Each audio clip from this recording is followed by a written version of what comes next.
Hello guys, welcome to our channel Majwala Education. How are you? Hope all of you are fine.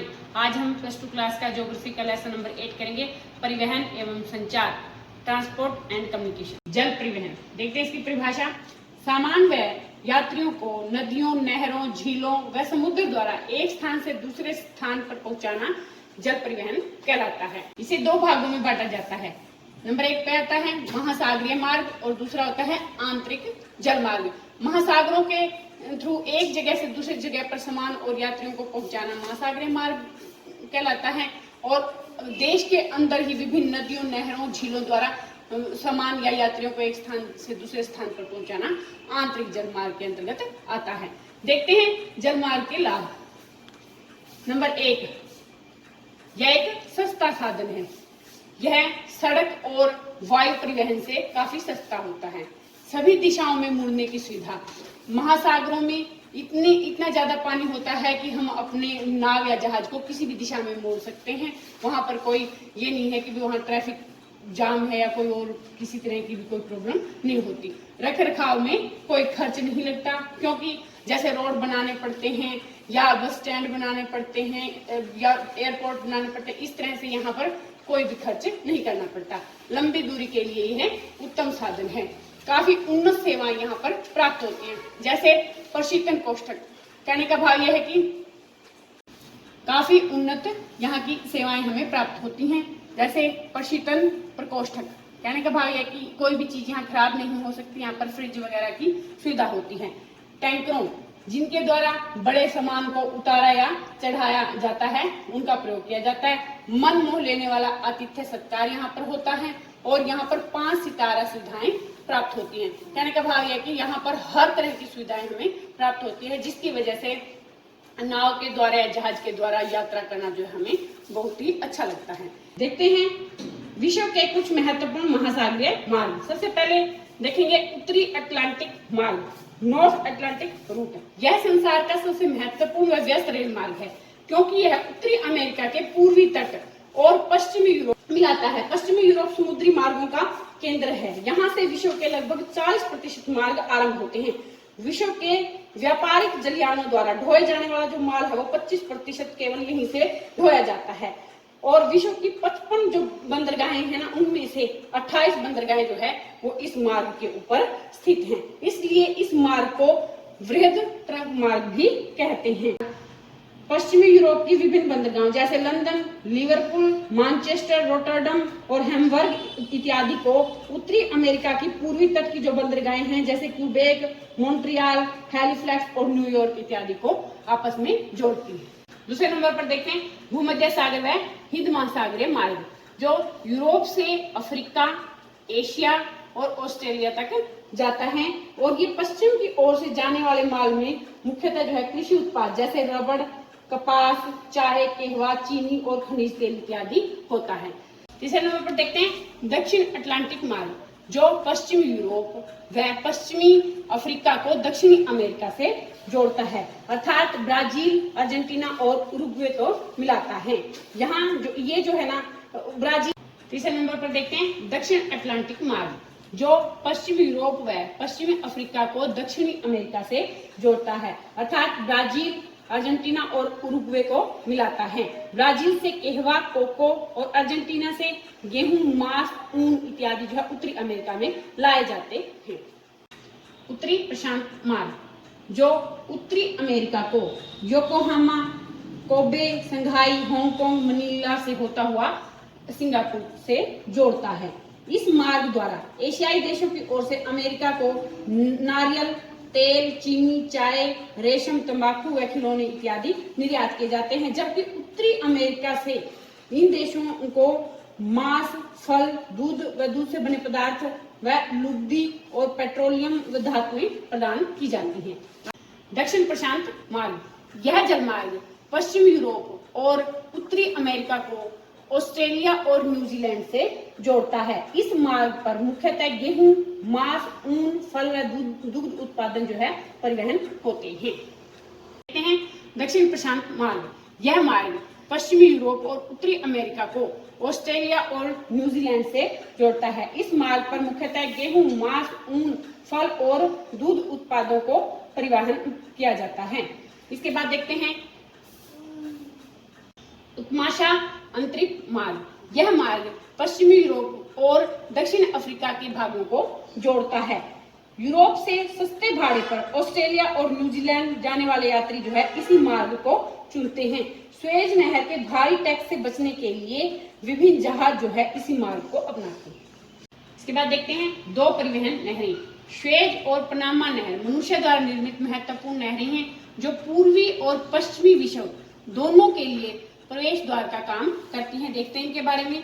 Suez नहर, जिसका निर्माण 1869 में हुआ, जो मिस्र में है और अफ्रीका। इसकी लंबाई 160 किलोमीटर है। यह 11 से 15 मीटर गहरी है और प्रतिदिन 100 जलयान जो है यहाँ पर आवागमन करते हैं। और इस जो नहर का चुंबकीकरण जो है वो सबसे अधिक है, क्योंकि यह सबसे व्यस्त है और सबसे अधिक व्यापारिक आवागमन यहाँ पर होता है, इसलिए यहाँ का चुंबकीकरण जो है काफी अधिक है। देखते हैं स्वेज नहर के महत्व को। इस जलमार्ग के द्वारा ब्रिटेन जो है अपने सुदूर पूर्व स्थित उपनिवेशों से कच्चा माल मंगवाता था और निर्मित माल वहां पर निर्यात करता था। इसलिए इस नहर को ब्रिटिश साम्राज्य की स्नायु नाड़ी कहा जाता है। इसके अलावा पश्चिमी देशों को भी इससे लाभ हुआ है, क्योंकि वो पूर्वी संसार के साथ व्यापारिक फायदा उठा सके हैं और यहाँ पर अपना पटसन, चाय, रेशम, चीनी, रबड़ इत्यादि बेचने में सफल हुए हैं। इसके बाद पनामा नहर।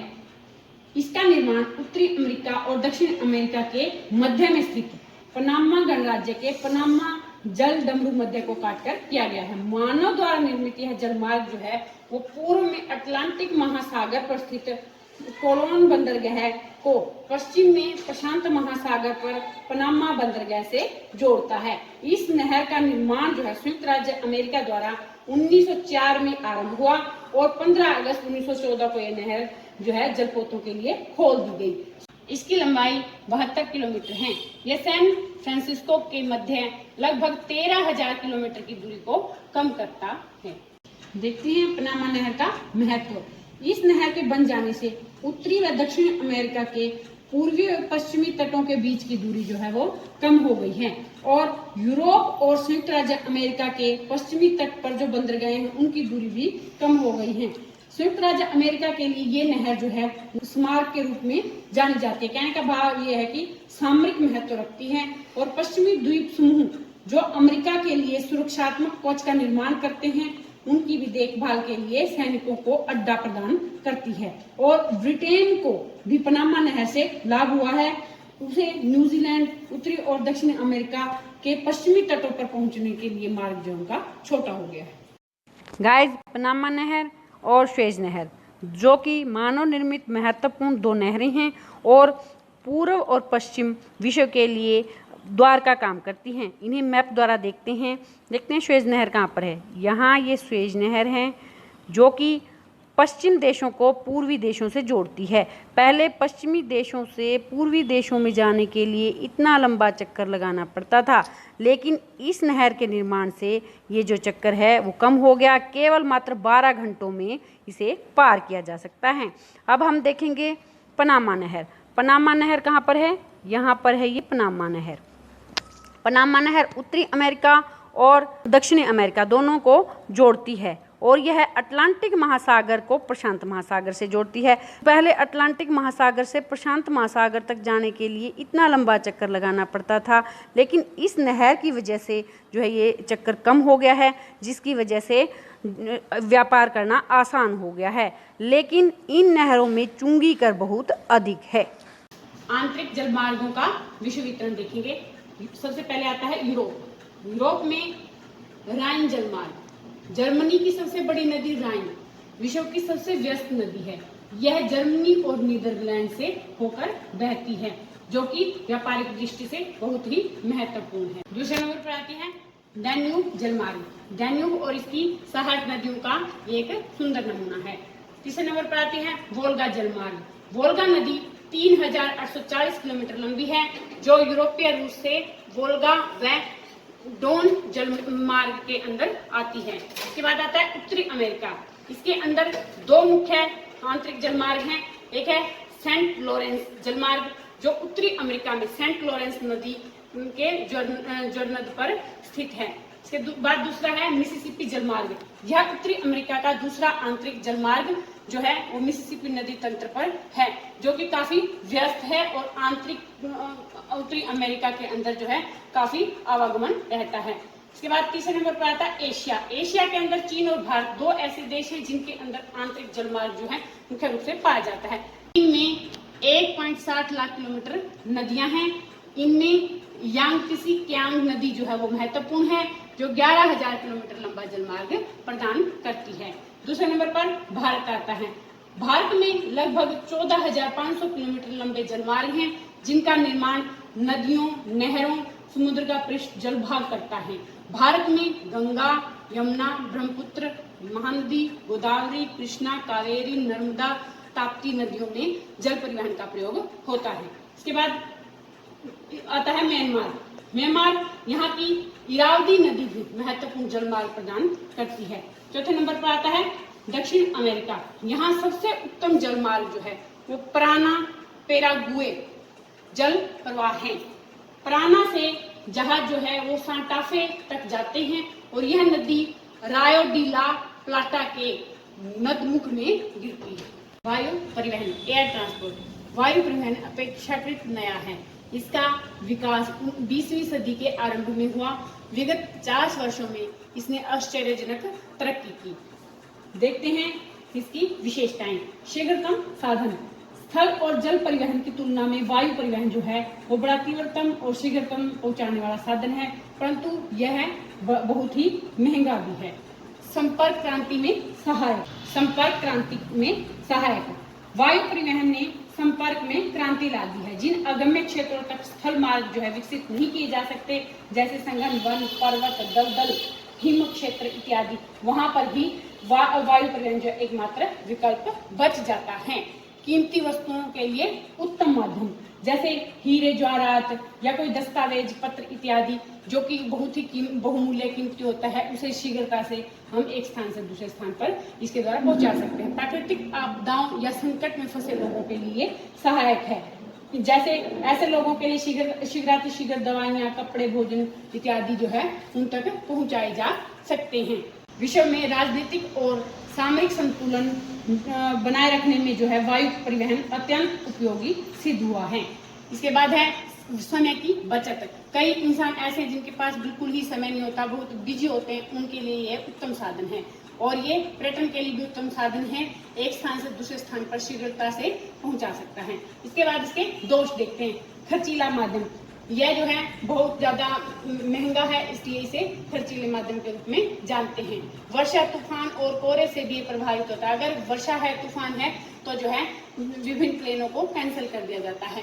भारी पूंजी और उच्च तकनीक, इसको शुरू करने के लिए भारी पूंजी होनी चाहिए और उच्च तकनीक का हमें ज्ञान होना चाहिए। देखते हैं विश्व वितरण। विश्व में वायु परिवहन असमान रूप से वितरित है। वायु परिवहन सेवा मुख्य रूप से आर्थिक और औद्योगिक रूप से विकसित राष्ट्रों में अधिक प्रचलित है। ब्रिटेन ने वाणिज्यिक वायु परिवहन में अनुकरणीय सफलता प्राप्त की है। संयुक्त राज्य अमेरिका ने अंतर्राष्ट्रीय नागरिक उड्डयन का विकास किया है। वर्तमान में वायु परिवहन, वर्तमान समय में 280 एयरलाइंस विश्व के विभिन्न भागों में अवस्थित हैं। अंतर्राष्ट्रीय वायु परिवहन संघ जो 1945 में बना, यह संगठन हवाई यात्रा क्षेत्र से संबंधित नीति व मानक तय करने में महत्वपूर्ण भूमिका निभाता है। भारत में 1912 में वायु परिवहन की शुरुआत हुई। पाइपलाइन परिवहन, यह अपेक्षाकृत नई व सबसे सुगम पद्धति है। पाइपलाइन से जल आपूर्ति की जाती है। महानगरीय तरल कचरे का निपटारा किया जाता है। तरल जो कचरा है महानगरों का, उसे जो है सीवेज द्वारा निकाला जाता है। इसके बाद विश्व के अनेक भागों में एलपीजी और पेट्रोलियम के वितरण के लिए इसका प्रयोग किया जाता है। देखते हैं इसके गुण। इसे ऊबड़ खाबड़ जगह में भी बिछाया जा सकता है। इसके रख रखाव में कम खर्च होता है। ले जाने और लाने के लिए जो ईंधन लगता है उसकी बचत हो जाती है। निरंतर आपूर्ति को यह सुनिश्चित करती है। इसके कुछ दोष भी हैं। क्षमता में वृद्धि नहीं हो सकती। जितनी क्षमता की पाइप हमने लगा दी वो उतनी ही रहेगी, ना बढ़ सकती ना ही घट सकती। असुरक्षित, कई बार पाइप जो है बीच में से कट फट जाती है, जिसकी वजह से रिसाव का भय होता है जो असुरक्षित है। इन पाइपलाइनों की मुरम्मत करना भी कठिन है और रिसाव स्थान का पता लगाना भी बड़ा कठिन कार्य है, क्योंकि यह अंडरग्राउंड होती है। देखते हैं इसका विश्व वितरण। संयुक्त राज्य अमेरिका में सबसे अधिक उपयोग इसका होता है। विश्व की सबसे लंबी पाइपलाइन जो 1,60,000 किलोमीटर है, जो पेट्रोलियम को उत्पादक क्षेत्र से उपभोक्ता क्षेत्र तक पहुंचाती है। बिग इंच पाइपलाइन मैक्सिको की खाड़ी के तटीय कुओं से तेल को संयुक्त राज्य अमेरिका के उत्तर पूर्वी भागों तक पहुंचाती है। इसके बाद भारत में देखते हैं। भारत के अंदर 9,000 किलोमीटर लंबी पाइपलाइनें हैं, जो सबसे पहली है असम के तेल क्षेत्र, जो नहर कटिया से बिहार के बरौनी तक स्थित है। गुजरात के विभिन्न तेल क्षेत्रों से कोयली तेल शोधनशाला तक अनेक पाइपलाइनें बिछी हैं।